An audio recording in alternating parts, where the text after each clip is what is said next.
You shouldn't envy anyone with the job of creating an anticipated video game sequel. Sure, it's obviously exciting and rewarding to be in charge of a franchise people care so much about, but the tightrope walk of pleasing fans with a follow-up that respects what the series is loved for in the first place, while trying to do something new and keep things creatively interesting, is undeniably difficult. And while all criticism is valid, it can sometimes feel like some titles get so much hate because they're not what the fans wanted them to be, rather than what they actually are. With enough time being put between their launch and now though, and with many of them getting proper follow-ups that have brought the franchise back in line with what fans expect, it's time to reappraise some of gaming's most experimental sequels. I'm Josh from WhatCulture.com, and these are 10 divisive video game sequels that deserve a second chance. Number 10, Doom 3. While it's true that Doom 3 was pretty much a tech demo for id Software's breathtaking new graphics engine at the time, that doesn't mean that's all this sequel is.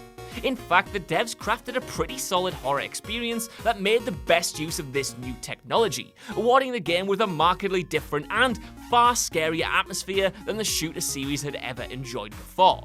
It was a far cry from the heavy metal-inspired shoot-'em-up anarchy of the previous releases, but this third game still delivered solid firefights while reveling in more survival horror-inspired influences. The new approach split players and critics down the middle though, leaving both sides unsure as to where the franchise would go next, and whether or not the series would just become another corridor shooter at a time where everyone was pumping out bland corridor shooters. Even today though, Doom 3 still holds up, and now that the franchise has returned to its power trip roots, can be enjoyed as a different take on the series.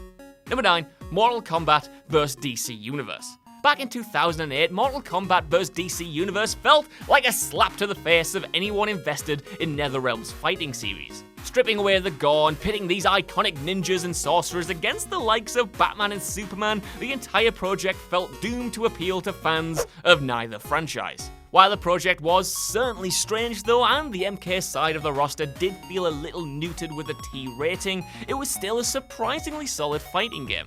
Even better, it kind of acted as a trial run for what the developers would later go on to do with the all-superhero Injustice series. Also, it was admittedly awesome to see Scorpion throw down with Bruce Wayne, no matter how ridiculous it was and is. It's far from perfect and was the thing that broke the camel's back in regards to MK's increasing bloat and creative missteps, but if it wasn't for this game, neither Injustice nor Mortal Kombat would be anywhere near as good as they are now. Number 8, DMC Devil May Cry.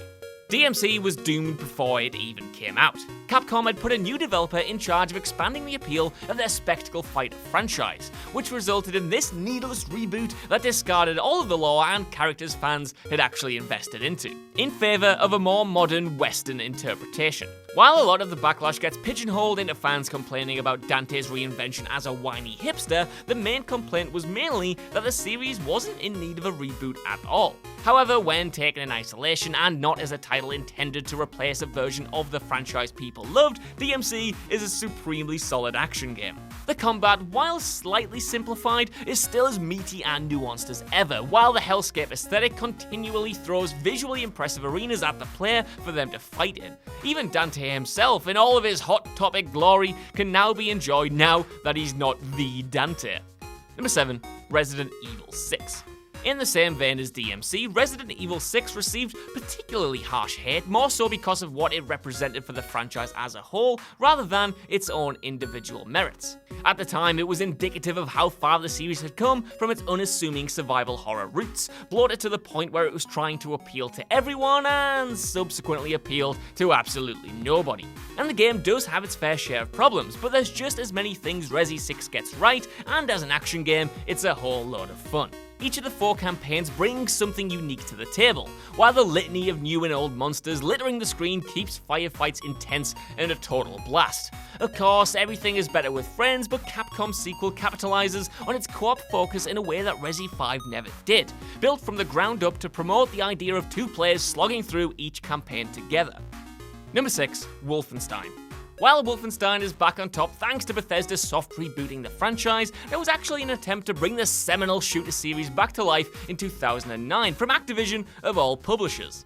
Simply titled Wolfenstein, the game picked up, as always, with BJ Blazkowicz on the hunt of Nazis in World War II, who at this time looking to harness a supernatural power and open up the Black Sun dimension. The previous titles had always been interested in the Nazis' pursuit of the occult and the supernatural, but this 2009 game embraced that element wholeheartedly, delivering an enjoyable World War II shooter with a cool little twist. It didn't exactly break new ground, but it was a worthy entry in the series, and genuinely tried to do something new after the IP had languished for a few years. Dropping at a time when 1940 shooters were poison to the industry didn't help it garner any fans though, nor did the middling reviews, and the game launched to a shocking 100,000 sales in its first month. Number 5. 50 Cent Blood on the Sand. As silly as it sounds, 50 Cent Blood on the Sand, a third-person shooter starring the titular rapper from the late 2000s, is actually a bloody good time. Expectations obviously weren't high, with 50's first video game outing, Bulletproof, being a turgid, repetitive mess of a release, but this follow-up kicked all of the self-seriousness aside in favour of transforming the recording artist into a Rambo-esque action star. Swapping the criminal underground of New York out for a nameless Middle Eastern country, a shameless way to riff on the setting all popular shooters used at the time, the premise of Blood on the Sand is incredible. The gist is that 50 Cent and the G-Unit are booked to play a gig in this country, but when the promoter can't pay them the $10 million in cash, obviously, that they're owed, they end up involved in the diamond trade and on the receiving end of a terrorist organization's might. It's completely insane, and while the combat itself is nothing to write home about though, it is solid. Every disparate element comes together to create a surprisingly enjoyable arcade shooter with this utterly mad story at the heart of it. Number 4. Homefront: The Revolution. Homefront 2, like the original, was criticised for squandering a brilliant premise. Unlike the original though, it wasn't a lack of creativity or ambition which killed it, more the sheer amount of bugs and glitches the game launched with. It wasn't ideal that the AI would freak out and start clipping through the floor, and it did result in a terrible first impression. But once all of those issues were patched out, the sequel could actually shine for the mechanics that were there. Moving away from the linear corridors of the first title, Homefront 2 dropped players into a huge open world, tasking them with joining a liberation group and fighting back against the tyrannical invading army. Its mix of sandbox stealth and all-out war admittedly made it play very similar to other franchises like Far Cry or Crysis, but it was this idea of being on the back foot and being part of a resistance that really elevated it to more than the sum of its parts. Number 3. Watch Dogs 2. Watch Dogs 2 was always going to be a difficult sell.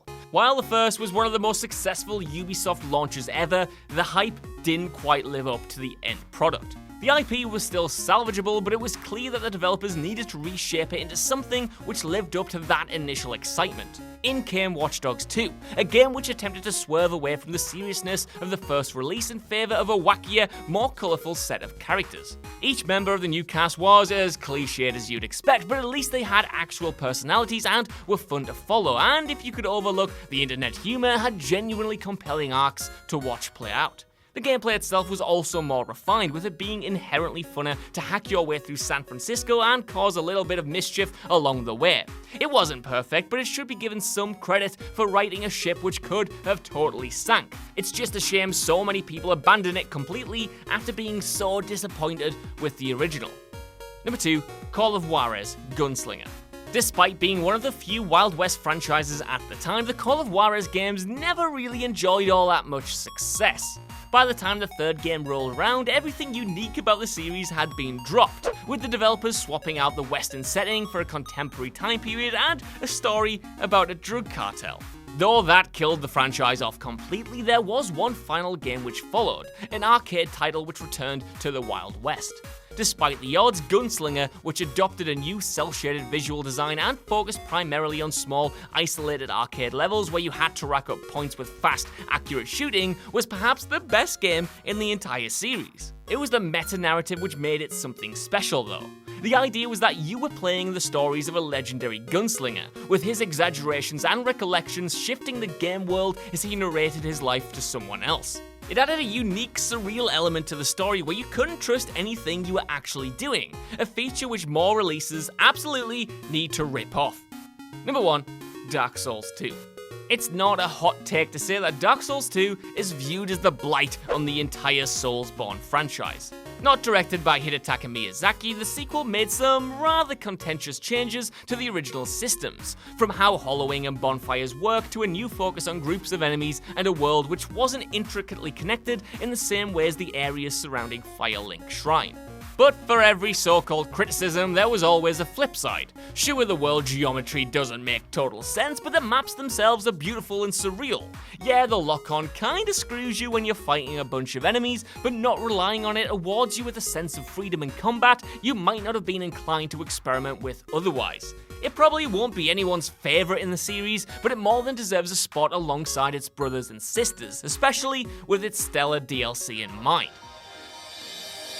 So that's our list. I know you guys think about these experimental video game sequels. Did you enjoy them for what they are, or are they a complete blight on their respective franchises? Either way, while you're down there, could you give us a like, share, subscribe, and head over to WhatCulture.com for more lists and news like this every single day. Bye.